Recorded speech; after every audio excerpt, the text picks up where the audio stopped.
Good morning students. प्रज्ञा विद्यालय की तरफ से ऑनलाइन क्लासेस में आपका स्वागत है।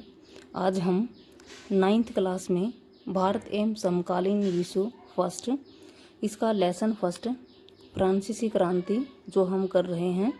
लेक्चर नंबर है वो हमारा 21 रहेगा। पिछले लेक्चर में भी हमने फ्रांसीसी क्रांति है इसी का अध्ययन किया है कि फ्रांस में राजतंत्र का अंत हो गया था और गणतंत्र का उन्मूलन हो गया था। उसी के साथ हमने क्या कि आतंक राज जो जैकोबिन सरकार है, मैक्सिमिलियन रोबेस्पियर का जो शासन था उसको आतंक राज के नाम से जाना गया था, क्योंकि उसने अपने नियमों को इतनी सख्ती से लागू किया था कि जो उसके समर्थक थे वो भी त्राही त्राही करने लगे थे। आज हम करेंगे क्या महिलाओं के लिए भी क्रांति हुई। जैसे महिलाओं को वोट डालने का अधिकार नहीं था, सिर्फ पुरुषों को ही वोट डालने का अधिकार दिया गया था। जो नया संविधान का प्रारूप था उसमें भी महिलाओं को वोट डालने का अधिकार नहीं दिया गया था। तो क्या महिलाओं के लिए भी क्रांति हुई थी? फ्रांसीसी समाज में महिलाएं शुरू से ही अहम परिवर्तन लाने वाली गतिविधियों में सक्रिय रूप से शामिल थी। कि जो फ्रांसीसी समाज है उसमें महिलाएं भी शुरू से ही परिवर्तन लाने के लिए सक्रिय थी। तीसरे स्टेट्स की अधिकांश महिलाएं, जैसे तीसरे स्टेट्स में कौन कौन से लोग शामिल थे? व्यापारी वर्ग, किसान वर्ग, मजदूर वर्ग, वकील, शिक्षक, ये सब। तो तीसरे स्टेट्स की अधिकांश महिलाएं जीवन निर्वाह के लिए काम करती थी, इनके अपना गुजारा करने के लिए काम करती थी। वे सिलाई, बुनाई, कपड़ों की धुलाई करती थी, बाजारों में फल फूल व सब्जियां बेचती थी, अथवा संपन्न घरों में घरेलू काम करती थी, यानी कि कोई ना कोई काम करती थी अपने जीवन निर्वाह के लिए। बहुत सारी महिलाएं वेश्यावृत्ति करती थी। अधिकांश महिलाओं के पास पढ़ाई लिखाई तथा व्यावसायिक प्रशिक्षण के मौके हैं वो नहीं थे। इनके तीसरे स्टेट्स की अधिकांश महिलाएं जीवन निर्वाह के लिए कोई ना कोई काम करती थी। बहुत सारी महिलाएं ऐसी थी जिनको पढ़ाई लिखाई और व्यावसायिक प्रशिक्षण के मौके हैं वो नहीं मिलते थे। केवल कुलीनों व धनी परिवारों की लड़कियां, यानी कि कुलीन जो वर्ग है उसको कुछ विशेषाधिकार प्राप्त थे। तो या तो केवल कुलीन वर्ग की लड़कियां या फिर धनी जो परिवार हैं, अमीर परिवार हैं, उनकी लड़कियां ही कॉन्वेंट में पढ़ पाती थी। कॉन्वेंट जो धार्मिक समूह को समर्पित इमारत या कोई ना कोई जैसे स्कूल इत्यादि के लिए समर्पित जो इमारत थी उनको कॉन्वेंट कहा जाता था। तो कुलीन और धनी परिवारों की जो लड़कियां हैं वही कॉन्वेंट में पढ़ पाती थी। इसके बाद उनकी शादी कर दी जाती थी। कामकाजी महिलाओं को अपने परिवार का पालन पोषण है वो भी करना पड़ता था, जैसे कि खाना पकाना, पानी लाना, लाइन लगाकर पाव रोटी लाना और बच्चों की देखभाल करना। ये सब जो काम है वो भी महिलाओं को करने होते थे। उनकी मजदूरी पुरुषों की तुलना में कम थी। कि जो महिलाएं मजदूरी का काम करती थी उनकी मजदूरी पुरुषों की तुलना में कम होती थी, समान अधिकार उनको नहीं था। महिलाओं ने अपने हितों की रक्षा के लिए और चर्चा करने के लिए खुद के राजनीतिक क्लब शुरू कर दिए। यानी कि जैसे जैकोबिन सरकार ने जो क्लब बनाया था उसी तरह से जो महिलाएं हैं उन्होंने भी अपने हितों की रक्षा के लिए, समान अधिकार प्राप्त करने के लिए और चर्चा करने के लिए खुद के राजनीतिक क्लब बनाने शुरू कर दिए थे और अखबार निकाले। फ्रांस के विभिन्न नगरों में महिलाओं के लगभग 60 क्लब अस्तित्व में आए। यानी कि यहाँ पे क्या क्वेश्चन रहेगा कि फ्रांस के विभिन्न नगरों में महिलाओं के कितने क्लब थे? 60 क्लब। और उनमें जो सबसे प्रसिद्ध क्लब कौन सा था? उनमें the society of revolutionary and Republican women, the society of revolutionary and Republican women सबसे मशहूर क्लब था। यानी कि फ्रांस के विभिन्न नगरों में महिलाओं के 60 क्लब थे, जिनमें the society of revolutionary and Republican women है वो सबसे मशहूर यानी कि सबसे प्रसिद्ध क्लब था, जहां जो महिलाओं ने अपने हितों की रक्षा के लिए और चर्चा करने के लिए बनाने शुरू कर दिए थे। उनकी एक प्रमुख मांग थी, यानी कि महिलाओं की जो उन्होंने क्लब बनाए थे उस क्लब की एक प्रमुख मांग यह थी कि महिलाओं को पुरुषों के समान राजनीतिक अधिकार प्राप्त होने चाहिए। कि महिलाएं हैं उनको भी पुरुषों के समान अधिकार होने चाहिए। जैसे ना तो महिलाओं को पुरुषों के समान वेतन दिया जाता था, ना महिलाओं को वोट डालने का अधिकार था। तो इसलिए उनकी मांग थी कि उनको पुरुषों के समान अधिकार होने चाहिए। यहाँ पे भी जैसे क्वेश्चन हो सकता है कि the society of revolutionary and Republican club की जो महिलाएं थी उनकी क्या मांग थी? कि महिलाओं को पुरुषों के समान राजनीतिक अधिकार है वो प्राप्त होने चाहिए। महिलाएं इस बात से निराश हुई कि 1791 के संविधान में उन्हें निष्क्रिय नागरिक का दर्जा दिया गया था। इनकी महिलाएं किस बात से निराश थी? महिलाएं इस बात से निराश थी कि 1791 का जो नया संविधान का जो प्रारूप था उसमें भी उन्हें निष्क्रिय नागरिक का दर्जा दिया गया था। निष्क्रिय नागरिक कौन सा था? जैसे हमने पहले किया था कि जो समाज के जो लोग थे उसके फ्रांस के, उनको दो भागों में बांट दिया था, सक्रिय वर्ग और निष्क्रिय वर्ग।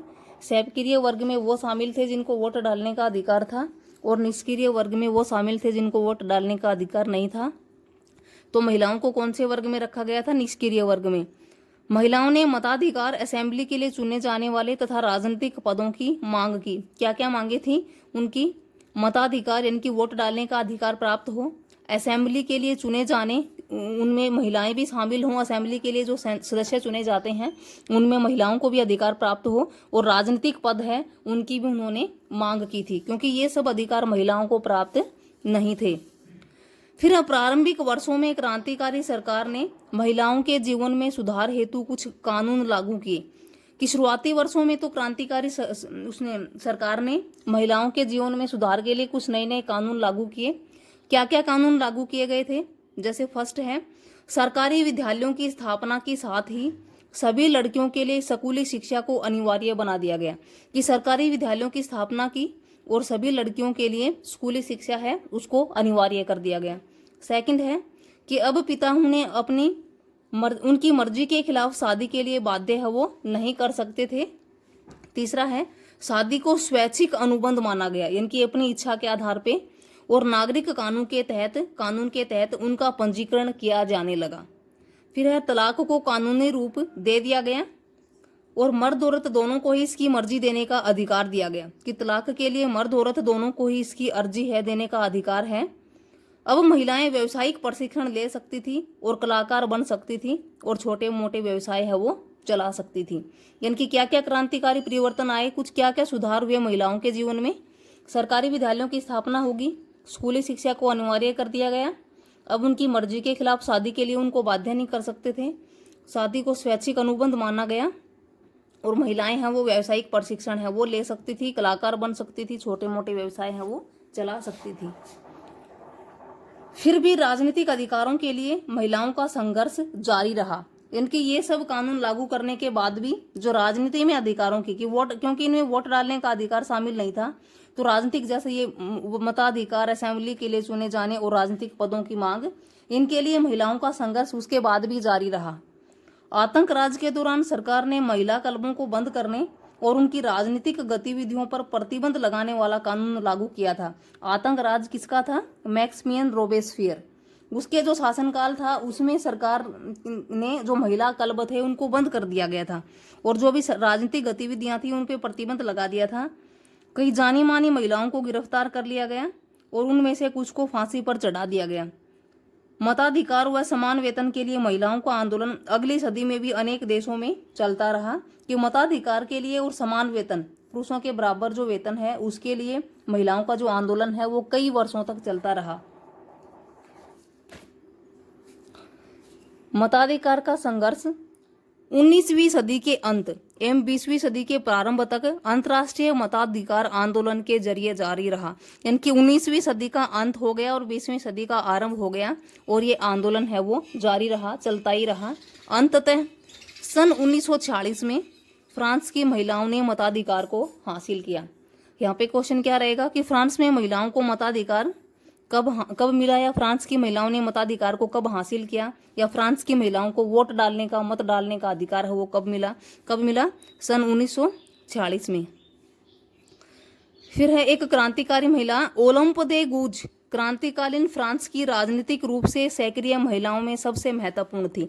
जो ओलंप दे गूज थी वो एक राजनीतिक महिला थी, राजनीतिक रूप से सक्रिय महिला थी, जिसकी इस आंदोलन में सबसे महत्वपूर्ण भूमिका रही थी। उन्होंने संविधान तथा पुरुष एवं नागरिक अधिकार घोषणा पत्र का विरोध किया। जैसे कि जो नया संविधान का प्रारूप था उसमें क्या था, पुरुष एवं नागरिक अधिकार घोषणा पत्र जारी किया गया था। जो ओलंप दे गूज थी उसने पुरुष एवं नागरिक अधिकार घोषणा पत्र का विरोध किया, क्योंकि इसमें महिलाओं के लिए कोई भी जो मत डालने का किसी भी प्रकार का अधिकार है वो महिलाओं को नहीं दिया गया था, क्योंकि इसमें महिलाओं को मानव मात्र के मूलभूत अधिकारों से वंचित रखा गया था। कोई भी अधिकार है वो महिलाओं को नहीं दिया गया था। इसलिए उन्होंने 1791 में महिला एवं पुरुष नागरिक अधिकार घोषणा पत्र तैयार किया। पुरुष एवं नागरिक घोषणा इसलिए उन्होंने 1791 में महिला एवं पुरुष नागरिक अधिकार घोषणा पत्र तैयार किया। यानी कि पुरुष एवं नागरिक अधिकार घोषणा पत्र का तो विरोध किया और महिला एवं पुरुष नागरिक अधिकार घोषणा पत्र है वो तैयार किया। अगर यहाँ पे क्वेश्चन क्या रहेगा कि महिला एवं पुरुष नागरिक अधिकार घोषणा पत्र किसने और कब तैयार किया? महिला एवं पुरुष नागरिक अधिकार घोषणा पत्र ओलंप दे गूज द्वारा तैयार किया गया सन 1791 में। सन 1793 में ओलंप दे गूज ने महिला क्लबों को जबरदस्ती बंद कर देने के लिए जैकोबिन सरकार की आलोचना की, क्योंकि जैकोबिन सरकार थी उसने महिला क्लबों को बंद कर दिया था। इसलिए सन 1793 में जो ओलंप दे गूज जो महिला थी उसने जैकोबिन सरकार की आलोचना की। उन पर नेशनल कन्वेंशन द्वारा देशद्रोह का मुकदमा चला गया। अब इस आलोचना के कारण जो नेशनल कन्वेंशन थी, जो नया संविधान का जिन्होंने प्रारूप तैयार किया था, उसने ओलंप दे जो गूज है उस पे देशद्रोह का मुकदमा चलाया और इसके तुरंत बाद उन्हें फांसी पर लटका दिया गया कि सन 1793 में ही ओलंप दे गूज है उसको फांसी दी गई। इनकी यहाँ पे क्वेश्चन क्या रहेगा कि ओलंप दे गूज को फांसी कब और क्यों दी गई? ओलंप दे गूज को फांसी सन 1793 में दी गई। क्यों दी गई? देशद्रोह का मुकदमा चलाए जाने के कारण। Thank you students. आज हमने क्या किया कि फ्रांसीसी क्रांति में जो महिलाएं हैं, क्या उनके लिए भी क्रांति हुई, महिलाओं की भी क्या भूमिका रही थी, ये सब।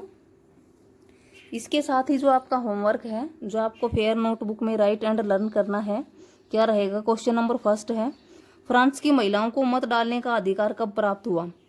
कब हुआ? सन 1946 में। फिर हम महिला एवं पुरुष नागरिक अधिकार घोषणा पत्र किसने तैयार किया? ओलंप दे गूज ने सन 1791 में। ओलंप दे गूज को फांसी कब दी गई? सन 1793 में। नेक्स्ट क्वेश्चन है कि फ्रांस के विभिन्न नगरों में महिलाओं के कितने क्लब थे? फ्रांस के विभिन्न नगरों में महिलाओं के कितने क्लब थे और उनमें से सबसे प्रमुख क्लब है वो कौन सा था? कि फ्रांस के विभिन्न नगरों में महिलाओं के कितने क्लब थे? 60 क्लब थे। उनमें से सबसे प्रमुख क्लब कौन सा था? The society of revolutionary and Republican women. फिर अगला क्वेश्चन कि the society of revolutionary and Republican women की प्रमुख मांग क्या थी? इस क्लब की प्रमुख मांग यह थी कि महिलाओं को भी पुरुषों के समान अधिकार प्राप्त होने चाहिए। अगला क्वेश्चन है कि 1791 के नए संविधान से फ्रांस की महिलाओं को किस बात से निराशा हुई थी? उन्होंने क्या मांगे रखी? महिलाओं को इस बात से निराशा हुई थी कि 1791 के संविधान में उन्हें निष्क्रिय नागरिक का दर्जा दिया गया था। उन्होंने निम्नलिखित मांगे रखी। कौन कौन सी? महिलाओं को मताधिकार मिले, उन्हें असेंबली के लिए चुने जाने और राजनीतिक पदों की भी मांग रखी। फिर नेक्स्ट क्वेश्चन कि क्रांतिकारी सरकार ने महिलाओं के जीवन में सुधार लाने हेतु कौन कौन से कानून लागू किए? कि क्रांतिकारी सरकार ने महिलाओं के जीवन में सुधार लाने हेतु कौन कौन से कानून लागू किए थे? इसका जो आंसर है वो ये रहेगा, जैसे जो 5 पॉइंट हैं, कौन कौन से सुधार लागू किए थे। फर्स्ट है कि सरकारी विद्यालयों की स्थापना के साथ ही उन्हें लड़कियों के लिए स्कूली शिक्षा को अनिवार्य बना दिया। अब पिता उन्हें अपनी मर्जी के खिलाफ शादी के लिए बाध्य नहीं कर सकते थे। शादी को स्वैच्छिक अनुबंध माना गया और नागरिक कानून के तहत उनका पंजीकरण किया जाने लगा। फोर्थ है तलाक को कानूनी रूप दे दिया। और फिफ्थ है अब महिलाएं व्यावसायिक प्रशिक्षण ले सकती थी, कलाकार बन सकती थी और छोटे मोटे व्यवसाय है वो चला सकती थी। जो 5 पॉइंट अंडरलाइन है वो इसका आंसर रहेगा। Thank you students. ये क्वेश्चन आपको अपनी नोटबुक में राइट एंड लर्न करने।